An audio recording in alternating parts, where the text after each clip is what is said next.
Hello. So we are here for part 1 of Nicole Alexander's deposition. If you remember, she is the designated expert for Wayfarer. She is kind of there to answer to kind of push back against Lively's allegation that the digital kind of backlash against her, the smear campaign, was caused by Wayfarer. Which is what Lively's alleging, and to kind of explain basically that, how it was organic, which is what Wayfarer are alleging. Lively filed her PR sanction for motions. I think it's her 10th sanction for motions. No, motion for sanctions. I think this is now her 10th request for sanctions, if I remember correctly. It's a lot. But this one certainly appears to have been just a PR move. Wayfarer wrote a rather severe response back, basically saying, "Judge, this is all horseshit. This is all PR." She's added a self-serving letter from 3 months ago, which had nothing to do with anything. She filed part of Jamie Heath's deposition, where there was a bit of a childish squabble between counsel, which had nothing to do with this either. So, Lively's just using headlines to to just be a dick. So okay, we have I believe there are a bunch of people actually for Blake Lively. We've got Ezra Hudson, Sarah Moses. We've got also Kristen Bender and Autumn Adams-Jack. They're all for Lively. Also Meryl Gavernsky and Lindsay Strasberg, because Sloan, Opera, Weber and Dern are in amongst all this too, who, if you remember correctly, they were originally Lively's attorneys who kind of dictated the 17-point letter of extortion. We have counsel for Stephanie Jones Works, Kristen Thaler, Olivia Holmes, Lauren Babian. I don't know if I pronounced that right, but I'm not going to lose sleep over it. We have Mitya Hurian, who is for Wayfarer. We've got Brian Friedman and Amir Kaltgrad, who are from Friedman's firm for Wayfarer. We've got Mitchell Schuster, who is from Meester, Seelig and Fane, also from for Wayfarer. So we also got various people. Plaintiff's expert was there, Dina Maislin. There was a videographer there, and obviously Veritext to do the transcribing of all of this. Okay.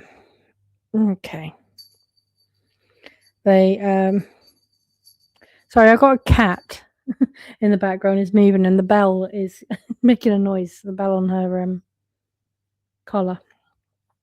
Okay, so as I said before, this is a long document. It is 184 pages. A lot of that is not going to, there's going to be a fair amount of it that is not talking.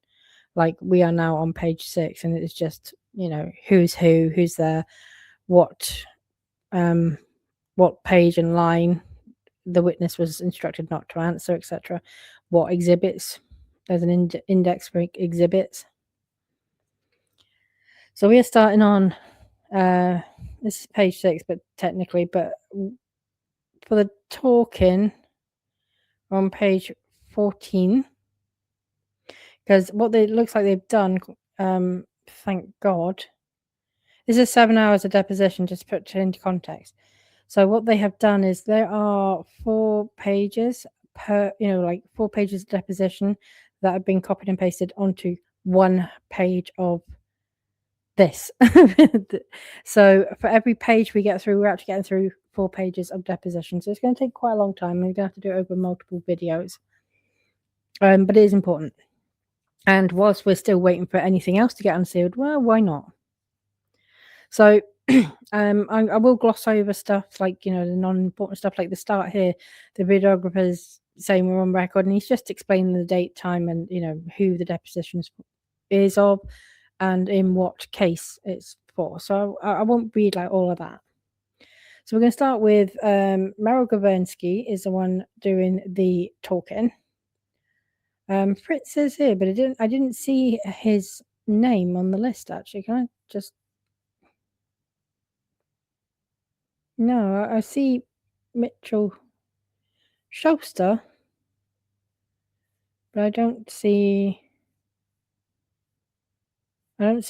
Kevin Fritz. Anyway, so Meryl Gavrensky, I'm just going to refer to them by their last names. Good morning.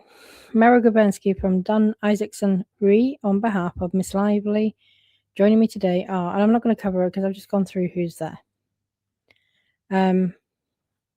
Fritz, good morning. Kevin Fritz, Schuster and Mitch Schuster from blah, blah, blah. They're currently just going through who is there. Gavrensky then says, I'm sorry, one more thing. Lindsay Strasberg, also co-counsel for Miss Lively, is on as well. So this is a video deposition. So the stenographer introduces herself and then swears her in.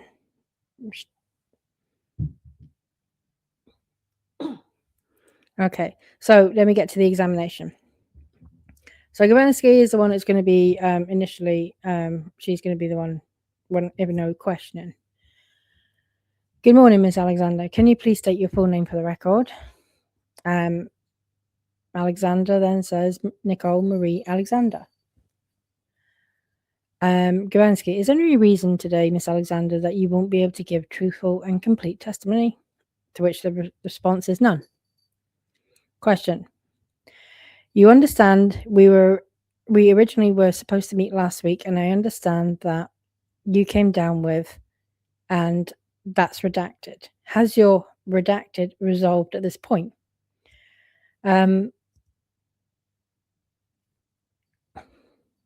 So the witness then says, it was and then redacted, but yes, it has. And then Gavrensky asks, is there any reason that the redacted would prevent you from giving truthful and complete testimony today? To which she responds, no. Gavrensky, I'm going to go ahead and we've marked as Exhibit 1, which is your report in this matter. The first page of your report says that it was prepared for Friedman, is basically Friedman's firm. Did Lina Friedman retain you in this case? Answer, yes. And when did Lina Friedman retain you? Answer, September, possibly September, October. September of 2025? 25, yes. In the course of putting together your report, did you interact with any of the attorneys at Lina Friedman? So she responds, Nicole Alexander responds, yes, I interacted with Amir. I'm sorry, his last name is, and then the lawyer then says Kaldgrad. Witness says, yes, thank you. Question, did you interact with any other attorneys at Lina Friedman? And the answer, not while I was preparing my report, no. Question, well, when did you interact with any other attorneys at Lina Friedman? And then the answer, I met Kevin Fritz, who is on currently afterwards, probably 3 weeks ago. Now, that doesn't actually answer the question because the question is any other attorneys at Lina Friedman. Fritz is not at Lina Friedman. Okay, question. Okay, and how often during the course of putting together your report did you speak with Mr. Kaltgrad? Answer, maybe I touch base once a week via email or call. Question, since you were retained in September or October 2025?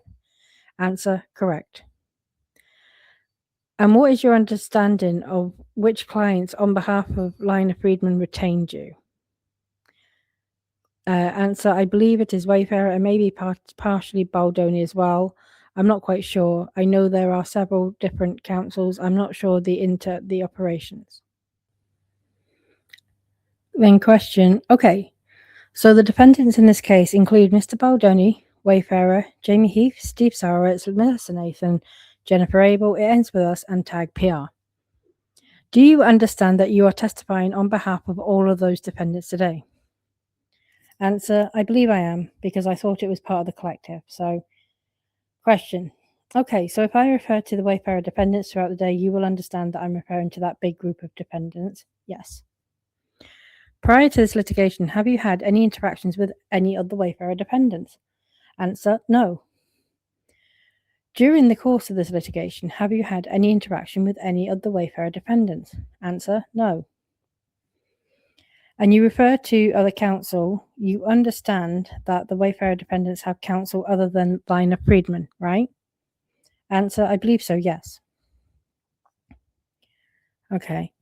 To what extent have you interacted with any attorneys other than those at Lina Friedman and Mr. Fritz, as you just mentioned? Answer, prior to coming on board with the engagement with Amir, I had a conversation with separate counsel, which I believe is part of a separate law firm. Question, and who is that? Answer, I could not tell you. It was two attorneys. It was part of a vetting process. They were looking for someone with my background to come on as an expert witness. Question, and that was, you said prior to coming on with the engagement, right? Answer with yes, correct. Question, so that conversation preceded your engagement? Correct. Were those two attorneys with Shapiro Arato back? Answer, honestly, I'm not sure. Question, were they female or male attorneys? Answer, both female. Question, is it possible that they were at Lina Friedman? Fritz objects. Witness says, I don't want to guess.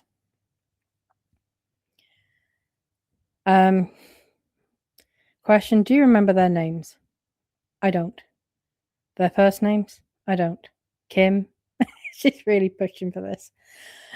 Answer, honestly, it was about a 30-minute call, and back in August maybe, I'm not sure of their name. Question, okay, what do you recall about that call? Answer, it was then Fritz interjects, hold on, I would just instruct you not to disclose the substance of the conversation. Gavernsky said, Merrill then interjects and goes, well, she wasn't engaged at that time. Fritz says, attorney-client privilege, I understand your position. Question, are you following your counsel's advice not to answer questions? Fritz says she is, and then the witness says yes. Then question, Miss Alexander, at the time you had this conversation, had you ever spoken with any of these individuals before? No. Did you understand that they were speaking with a number of individuals? You called it part of a vetting process? Fritz then interjects, same instruction, to the extent that your answer would require you to disclose the substance of your conversation, I would instruct you not to answer that. Are you following your counsel's instruction not to answer? Yes.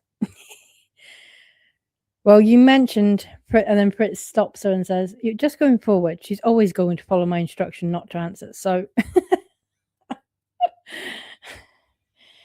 and then Gavernsky, can you articulate your basis for instructing her not to answer? And then Friedman interjects and says, can we stop with the speaking objections? Fritz, sorry, I don't know who that is. And then Friedman says, that's Brian Friedman. Gavernsky, Mr. Friedman, you're not entered in this, and then Friedman says, you know what?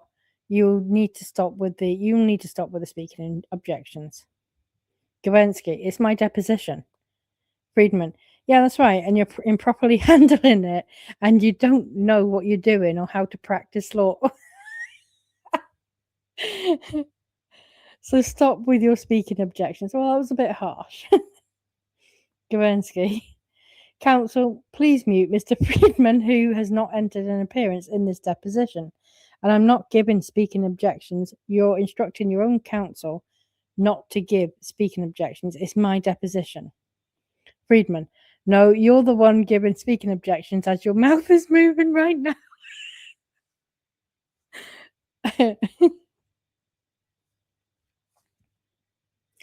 Gavrensky, can we please, Mr. Fritz, can you please control your co-counsel or I'm going to have to seek relief from the court? Fritz, I mean, he's not incorrect. You're like trying to engage and then there's some like cross talk. Gavrensky, I'm asking to understand. I'm asking, Mr. Fritz, you to explain the basis for your objection so I can understand what your perception is on the line on privilege. Fritz, you have it. Gavrensky, no, I would like you to explain to me. I'm asking you to explain to me your line on privilege when Miss Alexander said she was not engaged at that time.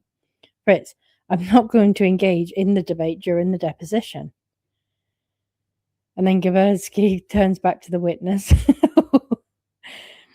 Miss Alexander, how did you come to be on that phone call in August? Answer, I was engaged via GLG, and GLG put me in contact with the two women I referenced earlier. And what was your understanding of the purpose of that call? Fritz, objection. Gavrensky, you can answer. I was asked to come on to meet them to talk about my background in social media and data analysis. And what about your background did you understand prompted that call? Fritz, instruct the witness not to answer to the extent it would require the disclosure of a privileged communication. And then the witness says, I will follow his instructions. Gavrensky, Miss Alexander, what's your understanding of what in your background prompted GLG to reach out to you? Fritz, same instruction not to answer. Gavrensky, Miss Alexander, did you have any understanding before you got on that call of why you were getting on it? Yes, I did. And what was that understanding? As part of GLG, which is an expert network of individuals with different backgrounds, I had been asked to come on the call to discuss how I would approach, as an expert witness, how I would approach the opportunity to do data science and analytics as part of a case. Are you part of GLG? I am. And when did you become part of GLG? 12 years ago. And how did you describe your expertise within the GLG network?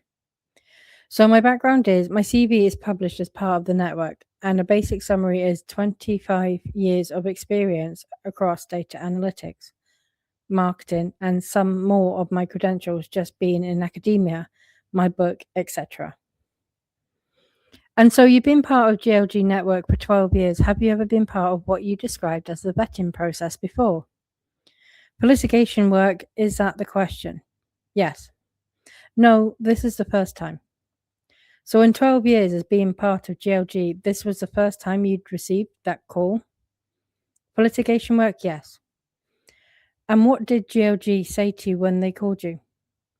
I'm sorry, it was not a call. I shouldn't say that. It was outreach via electronic correspondence. So it was a survey that I filled out and I answered the question. What were the questions in the survey? Honestly, I couldn't remember. Do you have any recollection of the type of questions the survey was asking you? Fritz objects. Gavrensky says, you can answer. The witness, I don't. I fill out many surveys. And this was the first survey you filled out that you received a call back in a litigation matter, is that right? Correct. How soon after that survey did you receive a call back? I would say within 3 weeks. And after you filled out that survey, did you receive a call back from GLG, or was it directly from the counsel that you spoke with? No, it was GLG. And what did GLG tell you when they called you back? They asked to set up a 30-minute Zoom call with the attorneys. Okay, and you used the term vetting process. Why did you use that term?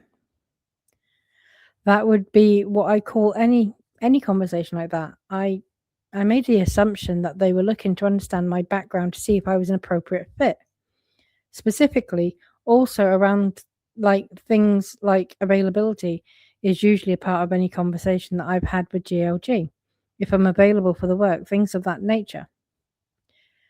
And did those individuals on the call tell you that they were looking for you to testify that there was no smear campaign? Fritz, let me instruct the witness not to answer, and similarly, for any other question that seeks to obtain information that is protected by the attorney-client privilege, I would give the same instruction.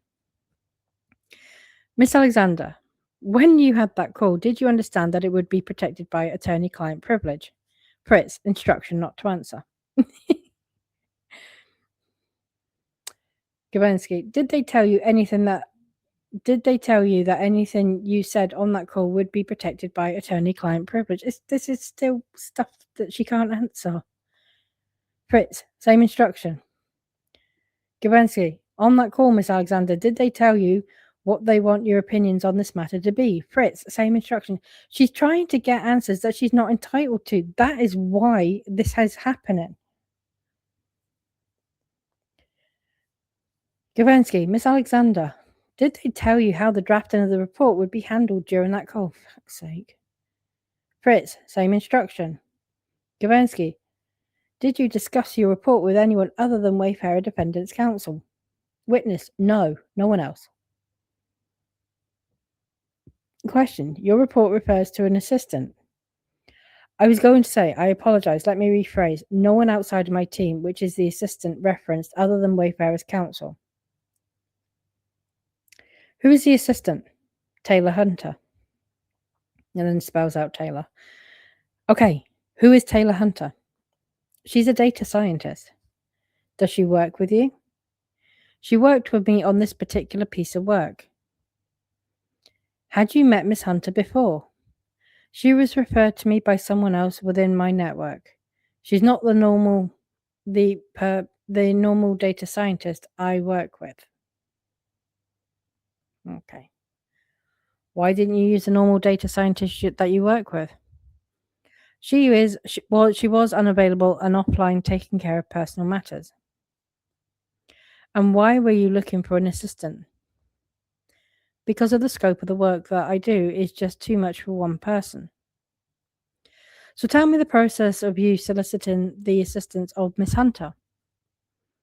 I reached out to someone else in my network to see if they were available, someone who I had worked with previously. They were unavailable and gave me a reference to Taylor Hunter. I contacted Taylor Hunter and asked some, again, I'm going to use the word vetting, some vetting questions just around her background, the projects she had done previously to see if some of those projects, and then I subsequently engaged her. And who was the individual in your network who was unavailable? So I can't pronounce her full name. It's Anu Pravi. Her last name is Pravi. I don't know if I'm pronouncing that right. And when you say in your network, what do you mean? She's someone that I've known for, I think, the last year. We've spoken at the same conference together. I've seen the work that she does, and yes, it's someone that I know, I guess, cordially. And what were those vetting questions that you asked Miss Hunter? I don't know them offhand. Well, what kind of questions would you ask while you were vetting someone to assist you as your assistant? Fritz, objection. Gavensky, you can answer. The witness, so I would ask what projects specifically they've done around social media, whether it was analytical, computational, computational science, or like forensics work. I would like to see the project specifically if it's available and it's not private, asking them to also share the dataset with me. Also, I would ask for a data visualization project, whether it was in conjunction with the first project that they are sending me or a separate one, just to show their use of tools, how they visualize data, how they storytell. And those are the core questions for this kind of work. Gavensky, and what is your understanding of Miss Hunter's academic background? Her academic background, I think she has an advanced degree. In what? It's not computer science. I'm not sure. Okay. And what is your understanding of her current career? She's a data scientist for a company. I can't remember the company offhand. Had you heard of that company before? I'm assuming not if I can't remember it easily, so I will say no. And what is a data scientist? It's someone who looks at data and a myriad of different variables in order to. Sorry, I've never had someone ask me that before. It's someone who looks at data in order to interpret that data into understanding outcomes, patterns, and yes. And what about Miss Hunter's background made you feel comfortable that she was experienced sufficiently to handle that task? She currently works in data analysis within the role that she currently has, and she's done so for several years. But for a company you had never heard of, is that right? Yes, there is a lot of companies that I'm unaware of. Understood. And when did you retain Miss Hunter? Sorry, and did you retain Miss Hunter? Yes. And so you pay Miss Hunter? Correct. And how much is Miss Hunter paid? $280 an hour. And when did you retain Miss Hunter? At the beginning of the project. So sometime in September, I'm not sure. September or October, after you had the conversation or after you were retained by Lina Friedman? Correct, after I was retained. Okay, where does Miss Hunter live? She's in Texas. Have you ever met Miss Hunter in person? Not in person, no. So how do you communicate? Via conference call, via telephone, email? And you mentioned in your answer that you would have her share a data set. What did you mean when you said that? As part of the vetting process, I asked her to share something that she was allowed to share so I could see exactly how she extrapolated, whatever insights she shared with me from the project, from the data set itself. Understood. Have you ever served as an expert witness before? I have not. So how did you go about putting together a report having never done it before? Putting together my expert report, I fortunately was able to see other expert reports as part of this litigation, and I used similar formatting. And what other expert reports did you see? Aside from the one shared with me from the experts on the plaintiff's side, none. So when you said you were able to put your report together based on looking at other expert reports, you were referring to the expert reports that you reviewed in this matter. Correct. Did you receive any samples of any other expert reports? No. How many hours did you spend on putting together the report? The report itself? Yes. I don't have a breakout of just the report. As opposed to what? Preparing for the deposition too? Exactly. Based on also doing the data analysis, doing the report, like the entire piece of work, I don't have a breakout offhand of just the report. Okay, so let's talk about all of those things. How many hours how many hours all in have you spent doing everything for this matter? I would have to calculate it. I know how much I've billed. I can't tell you the hours. Okay, how much? I just have to back it up. Let's do that. How much have you billed? I have billed to date $110,000. Have you been paid $110,000? No, I have not. How much have you been paid? $89,101. Okay, I'm going to pull out my calculator because I'm not a mathematician. So if you billed $110,000 and you make $650 an hour, is that right? Correct. Okay, so that's about 169 hours. Does that sound right? Yes, between myself and Taylor. Oh, I'm just talking about for yourself. I don't break it out because I bill GLG all together. So I'd have to go in and dissect the difference between the assistant and myself. And could you do that? If I went into the Excel file, yes. How would you do that? I have a column that says how much work I've done when it comes to total minutes versus how much work she's done in total minutes. Do you have any recollection of how much you've done? I would say that I would guess it's probably about 75% or 80% is done by you. Correct. And 20 to 25 by Miss Hunter? Correct. Okay. How did you break down who did what? So usually, if I have a research assistant, I would ask them to do a lot of the preparation. So things like the data scraping, the Python analysis, and then I would go and check their work and then take it from there for the so what now? So what now what? Okay. So analyzing what, if it matters, where it's statistically significant, what the implications are, things of that nature. Okay, so you said usually, but what about in this case? What did Miss Hunter do? So I'm sorry, I shouldn't have said usually. So in this case, that's what she did. So Miss Hunter performed the data scraping? Correct. Did you perform any of the data scraping? Data scraping? No. Who decided, you or Miss Hunter, what data scraping tools to use?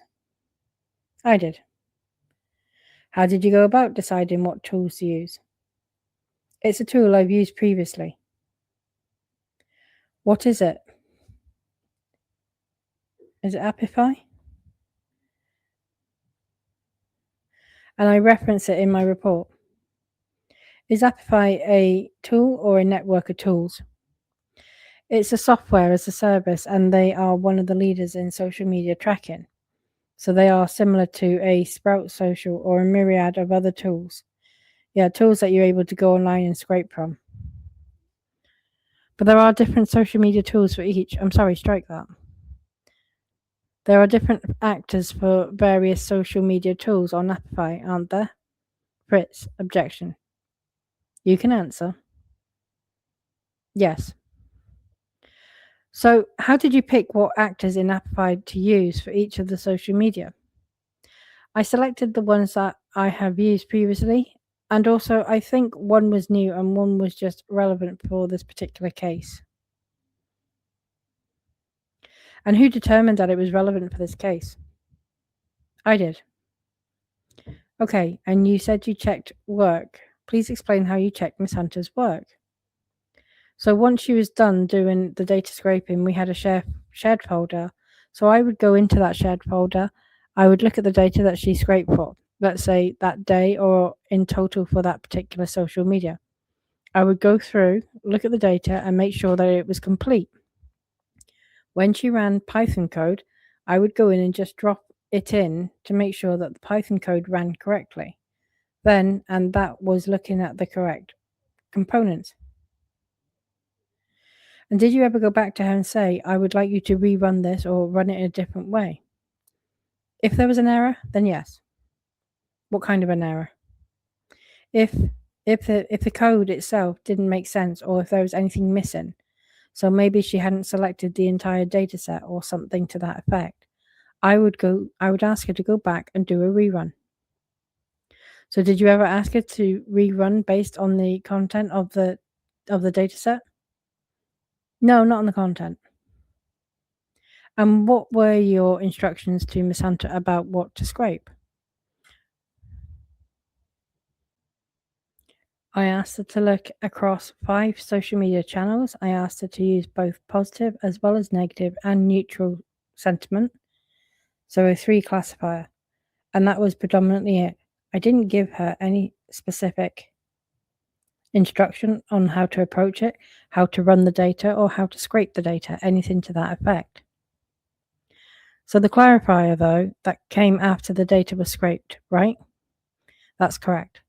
So I'm just speaking specifically about the data scraping. How did Miss Hunter know what data she should be looking for? I gave her keywords. What keywords did you give her? I believe I have them in the report. Okay, and that's all you gave her. You said scrape these keywords. I said scrape those keywords, and then I asked her to let me know if any other keywords came up that had that she saw significantly in the data outside of that. Did any other keywords come up? Nothing that she made note of for a high percentage, no. Did you give her any other parameters with respect to just the data scraping? Just a time frame. What time frame did you give her? Fritz, objection. I asked her. The witness then says, I asked her. And then Fritz says, just let the witness finish, Meryl. Thanks. And then back to the witness. So for the last question, I asked her to look at a 1-year time period, ideally, depending on the restrictions that some of the social media network set. Question, what do you mean by the restrictions social media sets? Sometimes there is date limitations for how far they can go back. Which networks here had such date limitations? All of the networks that we ended up looking at were available from January 2024 through October 2025. And so that was the time frame that you provided her? Yes. So is it your understanding that Ms. Hunter scraped for all content that hit the search terms between January 2022 and 2025? And then the expert responds January 2024. So I'm going to cut off there. It's a really nice place to kind of stop. And then we go into page 13. And I think I'll just, yeah, so we're at the 35, 36 minute mark. That's a decent time. And if I just do like as many as it takes of around that time frame, I think that's nice bite-sized chunks to kind of digest it all. But yeah, straight out of the stable, starting with an argument. These depositions, they just sound like they were so much fun to kind of listen into. But then we're getting into kind of like, what the kind of questions are being asked about are. It's interesting to see Lively's lawyer really trying to find a get around to get information that is protected by attorney-client privilege.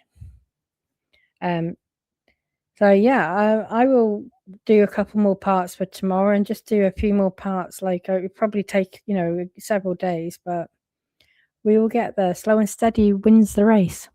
But this is all about the smear campaign, and I would be remiss if I did not say that I have got a new t-shirt design up in my merch store. It is it's a play on trying to find the smear campaign. So if I go and find it now, it's quite funny. So let me just share this. There are links to this. It's a satirical pirate's treasure map styled kind of to try and help find the smear campaign. We're trying to get a bit creative with this lawsuit. So this is my latest one. It's actually we've got one which is kind of like your black and white map, and then we have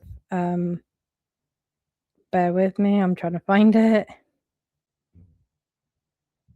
Oh, hold on a minute.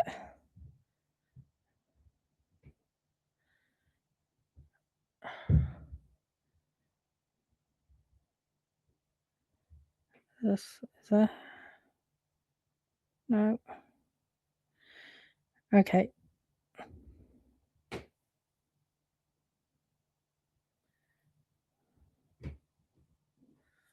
Why is it not letting me share this? There are links. There are links in the It's not allowing me to share, unfortunately. But oh, hold on. I might be able to do it now. Oh, there you go. All right, so I will show you the other one because I'm not sure if the other one come up, so I will go back to it. But this is kind of like a vintage map, treasure chest map on a t-shirt, looking for the smudged seas, a pirate's campaign to ye smear campaign. And it's just it's like this one. Where is it? You got various steps here, 6 steps. X marks the spot where the good name be buried. It's probably not the clearest image on here. So footprints in the sand, strange tides and stranger timelines. Stories crash ashore all at once. Timelines appear faster than gulls after chips. Metadata smells fishier than old cod. So there's just some, making fun basically of, Blake Lively, and a bit of a play on how some of the bizarre twists and turns that this lawsuit has taken, which have been just wild. This is the alternative version. So the other one was the vintage looking map. This is the black and white map. Yeah, there are links down below, and I will tag them in the video as well. So do check them out. If anyone's got any ideas, by the way, for any designs, for any merch, not just t-shirts, there's a whole variety of stuff we can do. I do credit people who, if someone gives me an idea and it gets put onto a t-shirt, like Super Sarah was responsible for the redacted t-shirt. Brilliant idea. I do make a point of crediting people and saying, this person gave me this fantastic idea, because I do like to try and involve my community into the direction that my channel is going, and that includes the merch and everything else with it. So if anyone's got any ideas they want to put forward, please just drop them in the comments. I'd love to hear about it. Or you can send me a message on Instagram as well. I think we both have to be following each other, but also my ex is playing up a little bit, and I'm not getting messages even from people who I like, other content creators who I had like loads of conversations with. Some messages are just not coming through, or some of my messages are not being received. So I'm not trusting X at the moment. So definitely hit me up on Instagram or in the comments with your ideas. Love to look at them and see what's what. Right, guys, I'm going to leave this here. This is part 1. So we will roll into part 2, probably tomorrow now. Okay, have a good evening, guys.